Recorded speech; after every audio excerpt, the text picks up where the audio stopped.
तो भाई लोग नमस्कार। इस वीडियो में हम लोग बात करेंगे मिल्की मिस्ट के आईपीओ के फाइनल डिसीजन के बारे में कि भाई अप्लाई करना चाहिए कि एक बार के लिए अवॉइड कर दे। लेकिन वीडियो में आगे बढ़ने के पहले आप लोगों को मैं सबसे पहले इसके जीएमपी के बारे में बता देता हूँ, क्योंकि मैक्सिमम लोग उसी को जानने के लिए उतावले रहते हैं। तो जिस वक्त मैं इस वीडियो को रिकॉर्ड कर रहा हूँ, इसका जो जीएमपी है अराउंड 16 पॉइंट के आसपास चल रहा है, 17 पॉइंट आप बोल लो। एंड ऑन लिस्टिंग ये अराउंड 2,400 रुपये के आसपास का आपको प्रॉफिट दे सकता है 15,000 रुपये के ऊपर। तो देखते हैं कितना क्या लिस्ट होता है। बट एनीवेज हम लोग इसका बिजनेस मॉडल के ऊपर सबसे पहले बात कर लेते हैं। तो कंपनी दूध नहीं बेचती है, ठीक है। आपको नाम सुन के लग सकता है कि भाई कंपनी अच्छा पैकेट में दूध भर के बेचती है, क्या नहीं। ये लोग असल में क्या करते हैं, ये सीधा दूध वाले के पास जाते हैं। यानी दूध वाला पता है ना, ग्वाला जिसको बोला जाता है, जो गाय का दूध निकाल के बेचता है, ठीक है। ये लोग कंपनी वाले क्या करते हैं, सीधा उन लोग के पास जाते हैं, उन लोग से दूध को खरीद लेते हैं और फिर उस दूध को अलग अलग चीज़ों में कन्वर्ट करते हैं, जैसे कि घी हो गया, दही हो गया, बटर हो गया, वगैरह वगैरह, समझ रहे हो। एंड पनीर हो गया। उसके बाद कन्वर्ट करके, क्योंकि वैल्यू ऐड हो गया, तो ये लोग हायर प्रॉफिट्स में उन वैल्यू एडेड प्रोडक्ट्स को बेचते हैं। यानी कि पनीर, घी, बटर, आइसक्रीम वगैरह जो चीज़ें दूध से बनती है उनका प्रोडक्ट ये लोग, मतलब दूध से वो सब प्रोडक्ट बना के आगे बेचते हैं, समझ रहे हो। वही इनका बिजनेस मॉडल है, प्लेन वैनिला, और इससे ज़्यादा दिमाग लगाने का दरकार नहीं है। ये लोग थोड़ा बहुत B2B में है, लेकिन मेजोरिटी इनका जो बिजनेस है वो ट्रेडिशनल तरीके से चल रहा है। यानी कि किसी दुकान में अपना माल दे दिया और फिर उस दुकान में जाके कस्टमर माल खरीद रहा है। जैसे कि ये लोग डीमार्ट में अपना माल दे दिए कि भाई डीमार्ट वाले भैया लोग एक काम करो, हम लोग का माल भी रख लो तुम लोग।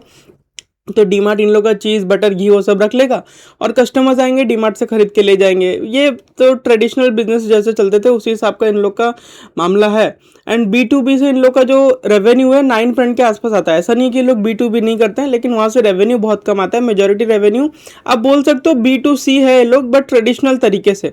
पुराने ज़माने में कोई कंपनी को अगर अपना माल बिकवाना होता था तो क्या करता था, वो रिटेलर को अप्रोच करता था कि भाई तुम प्लीज़ हमारा माल को अपनी दुकान में रख लो, समझ रहे हो। और फिर रिटेलर रखता था, फिर जब माल बिकता था तो रिटेलर वापस से इनको ऑर्डर देता था। तो इसी तरीके से पुराने ज़माने की मैन्युफैक्चरिंग कंपनी जो कि खाने पीने का मैन्युफैक्चरिंग कर रही है, उन लोग का दुकान चलता था। उस मॉडल से लोग मेजोरिटी रेवेन्यू कर रहे हैं। और दूसरा हाईएस्ट रेवेन्यू इनका ऑनलाइन से आ रहा है, तो वो हिसाब से आपको देखना चाहिए। और मैं आपको एक और बात बता दूं, ये लोग जो वैल्यू एडेड प्रोडक्ट्स को आगे बेच रहे हैं ना, उनमें से भी 3 ही प्रोडक्ट है जो कि 60% रेवेन्यू के लिए कंट्रीब्यूट कर रहे हैं। कौन कौन से? पनीर, घी और नहीं, पनीर, दही और बटर। ये 3 चीज़ के वजह से इन लोग का अकेले 60% के आसपास का रेवेन्यू आ रहा है। सो ओवरऑल अगर हम लोग देखें तो बिजनेस सही है, कोई प्रॉब्लम नहीं है। एंड सेफ बिजनेस है। बट क्या मार्केट इसको रिवॉर्ड करेगा, वो सबसे बड़ा क्वेश्चनेबल पॉइंट हो जाता है। वैसे अगर आप कंपनी का रेवेन्यू देखोगे तो एक्स्ट्रा ऑर्डिनरीली बढ़ रहा है। एंड पूरा जोर शोर से कंपनी का ऊपर की तरफ मामला चल रहा है। यानी कि 1800 करोड़ के आसपास का इन लोग का रेवेन्यू था 2024 में, जो कि बढ़ के 2300 करोड़ का हुआ 25 में, जो कि बढ़ के 3100 करोड़ का हो गया 26 में। बहुत ही एक्स्ट्रा ऑर्डिनरीली कंपनी ग्रोथ दिखा रही है, जो कि सबसे ज़्यादा पॉजिटिव चीज़ है इस आईपीओ के रिगार्डिंग, ठीक है। बट ना यहाँ पे आपको एक नेगेटिव चीज़ देखने को मिलेगा कि कंपनी ने बहुत हैवी लोन ले रखा है यार। मतलब लगभग 5 का डेट इक्विटी रेशियो लोग मेंटेन कर रखे हैं। लोग अपना आईपीओ जो है 10,000 करोड़ के मार्केट कैप में लेके आ रहे हैं। और कंपनी थोड़ा महंगा तो लगता है यार, सच बताऊं तो कंपनी महंगा लगता है। बिजनेस सही है लेकिन कंपनी महंगा है। ओएफएस कर रहे हैं 125 करोड़ का और लगभग 1400 करोड़ का ये फ्रेश इशू है, ठीक है। तो जो फ्रेश इशू हो रहा है उसका पैसा कहाँ जाएगा? 500 करोड़ रुपए जाएगा डेट रिपेमेंट में, और उसके बाद भी कंपनी का डेट का मामला कुछ ज़्यादा सुधरने नहीं वाला है। एंड ये लोग थोड़ा बहुत कैपिटल एक्सपेंडिचर करेंगे अपना धंधा को आगे बढ़ाने के लिए। तो वो तो एक अच्छा चीज़ है। तो उस वजह से कंपनी का रिजर्व बूस्ट होगा। अगर ये लोग ज़्यादा माल बेचेंगे, ज़्यादा प्रॉफिट करेंगे, तो कंपनी का रिजर्व बूस्ट होगा। तो वो एक तो चीज़ है। एंड फिर जनरल कॉर्पोरेट पर्पस में जो पैसा खर्चा होगा, इसका एक तो कंप्यूटर लिस्टेड है, not exactly same but almost same type का एक तो कंप्यूटर लिस्टेड है, जिसके बारे में अगर हम लोग बात करें। हालांकि कंपनी का आरओई अभी के टाइम में इंक्रीज हुआ है। आरओई इंक्रीज होने का रीज़न क्या है पता है क्या? कंपनी का प्रॉफिटेबिलिटी इंक्रीज हुआ है, वही रीज़न है आरओई इंक्रीज होने का, जो कि बहुत ही पॉजिटिव चीज़ है। और कंपनी का एबिटा अराउंड 12-13% के आसपास रह रहा है, जो कि नॉर्मल सा बात है। इस सेक्टर का जो एबिटा है वो जनरली इतना ही रहता है। अगर आप देखोगे इनका एक कंपटीटर लिस्टेड है, पराग मिल्क फूड्स करके, ऑलमोस्ट 70-80% दोनों का बिजनेस सेम मतलब मैच करता है। मतलब ऑब्वियसली थोड़ा बहुत ट्विकिंग कर दोगे तो, मतलब थोड़ा बहुत ट्विकिंग तो रहेगा ही, क्योंकि अलग प्रमोटर है, अलग बिजनेस माइंडसेट है, तो 100% सेम तो नहीं हो सकता। तो अगर आप पराग मिल्क फूड्स को देखोगे तो ये लोग जो अपना आईपीओ लेके, मतलब आईपीओ तो नहीं, ये लोग अभी के टाइम में लगभग 0.72 के मार्केट कैप टू सेल्स में बिक रहे हैं। और इन लोग का फंडामेंटल्स बहुत ही अच्छा है as compare to Milky Mist. But इनमें एक प्रॉब्लम ये है कि यार इन लोग का ग्रोथ बहुत कम हो गया है। मिल्की मिस्ट जिस हिसाब से ग्रो कर रहा है वो अबाउट 30% प्लस का ग्रोथ दिखा रहा है, तो वो बेनिफिट तो इनको नहीं है क्योंकि इन लोग का बेस ऑलरेडी बहुत बड़ा हो गया है। और ये कंपनी भी एक टाइम में ठीक ठाक स्पीड में ग्रोथ कर रही थी, अभी इनका ग्रोथ भी ठंडा पड़ा है।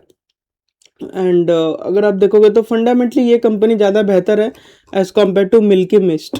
बट ये लोग यार 2800 करोड़ के मार्केट कैप में बिक रहे हैं और मिल्की मिस्ट अपना आईपीओ लेके आया है अराउंड 10,000 करोड़ के मार्केट कैप में। तो कंपनी महंगा तो है बट मेरे को लगता है कि ये नेगेटिव लिस्ट होगा, इसका प्रोबेबिलिटी कम है। ऑब्वियसली मैं तो खुला बोल रहा हूँ, कंपनी बहुत ही ज़्यादा महंगा है। मतलब यार 3 का market cap to sales, company कितना का सेल कर रही है, 3100 करोड़ का सेल करके ये लोग बोल रहे हैं कि हम लोग 10,700 करोड़ का मार्केट कैप लेंगे। 3 का market cap to sales is actually too much to ask. Company बहुत ही महंगा वैल्यूएशन में अपना आईपीओ लाई है, लेकिन अब पता नहीं ये लोग क्या सोच के इतना वैल्यूएशन रखे। वैल्यूएशन को जस्टिफाई करने के लिए तो हम लोग कुछ नहीं बोल सकते।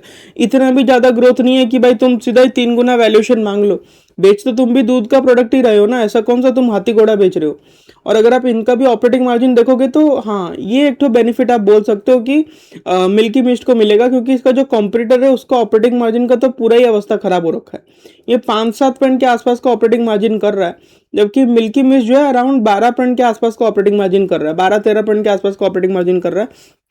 तो इस चीज़ का बेनिफिट मिल्की मिस्ट को फॉर श्योर मिलने वाला है। तो यही एक तो मोट है कि यार ये लोग ऑपरेटिंग मार्जिन ज़्यादा कमा रहे हैं, यानी कि जो बोलते हैं ना कामकाजी मुनाफा जिसको बोलते हैं, वो इन लोग का अच्छा है। और बाकी सब चीज़ में ये लोग फंडामेंटली थोड़ा सा लैग कर रहे हैं, बट ओवरऑल अगर हम देखें तो आईपीओ में अप्लाई करने के हिसाब से ठीक लगता है। मैं पर्सनली इसको कंसिडर करूंगा आईपीओ में अप्लाई करने के लिए। और लेकिन वैल्यूएशन जस्टिफाइड नहीं है यार, मेरे को संग संग में इसमें लिस्टिंग गेन लेके निकल जाऊंगा। मेरे को डर लगता है इतना हाई वैल्यूएशन में कंपनी को रखने में, ठीक है। हालांकि इन सभी आईपीओ का लिस्टिंग डे स्ट्रेटजी आपको एक एक करके मिल जाएगा, टेंशन मत लो। जैसे ही आईपीओ का अलॉटमेंट आउट होगा मैं ट्राई करूंगा सेकेंड डे, यानी कि मान लो कि वेडनेसडे को अलॉटमेंट आउट हुआ तो थर्सडे को आपको सारे आईपीओ का लिस्टिंग डे स्ट्रेटजी वाला वीडियो मिल जाएगा। तो यार इतना ही रखते हैं इस वीडियो में। मेरा फाइनल डिसीजन ये है कि भाई लिस्टिंग गेन के लिए अप्लाई किया जा सकता है, लेकिन यहाँ पे जितना दिखा रहा है ना 17 पॉइंट का लिस्टिंग गेन, अगर इससे थोड़ा कम भी मिले तब भी मैं खुश हूँ। अगर 8-9 पॉइंट के आसपास का भी लिस्टिंग गेन मिल जाए या इवन 7-8 पॉइंट के आसपास का भी मिल जाए तब भी मैं खुश हूँ। मैं इतना ज़्यादा लिस्टिंग गेन का उम्मीद रख ही नहीं रहा हूँ, क्योंकि कंपनी एक्सट्रीमली महंगी वैल्यूएशन में अपना आईपीओ लेके आई है। तो यार इतना ही रखते हैं इस वीडियो में, और ज़्यादा कुछ है नहीं। बेसिक सा बिजनेस है, डेट का प्रॉब्लम बहुत बड़ा है, जिसमें से कि कुछ हद तक डेट का प्रॉब्लम सॉल्व हो जाएगा आईपीओ आने के बाद, और बाकी सब तो ठीक ही लगता है। आई होप आप लोगों को वीडियो पसंद आया होगा। फिर मुलाकात होगी अगले वीडियो में, तब तक के लिए नमस्कार।